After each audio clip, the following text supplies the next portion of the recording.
Kaya gusto ko doon, sabi mo, libre lang yung mga pamasahe mo.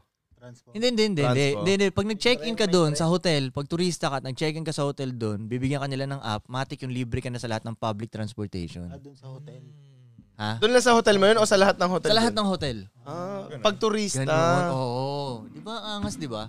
Tapos yung kaya ka napagastos?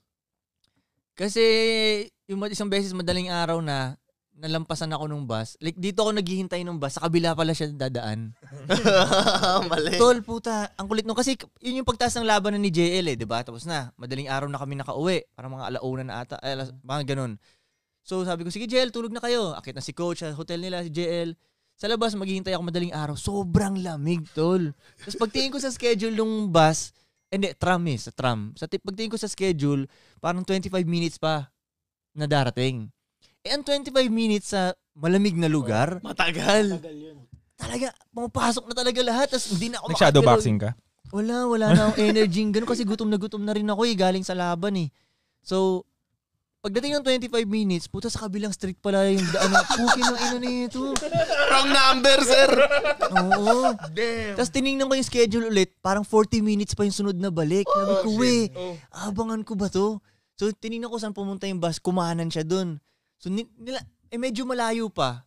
Sinundan ko yung bus, tapos kumanan ako. Siguro, basta malayong lakad Para, ang bala ko sana. Station. Pag kanan ko, tingnan ko yung schedule dun sa kabilang station. Kasi may ibang tram. Ganun. Mga ganun di ba? Galing sa kabila. Oo. Pagdating dun, parang isang oras pa darating. Basta, mahaba. Mas matagal. Mahaba, yun. Tapos biglang may dumating na taxi, yun pinara ko. Kasi kumbaga, hindi ko alam magkano presyo ng taxi, di ba? Pero ang mahal dahil ang ikli-ikli lang, tol. Parang 3,000 ginastos ko.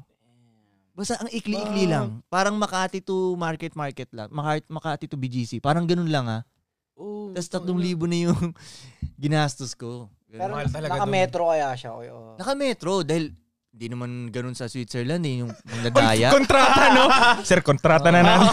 Tangina, yaman-yaman ang bansa mo. Ganyan. Kontrata, no? Hindi ganun dun Asan ka? Dyan, hotel mo, 500 takbo ko dyan. Hindi ko alam, tol Gaganunin ka ng taxi driver dun. 500 takbo ko dyan, sir.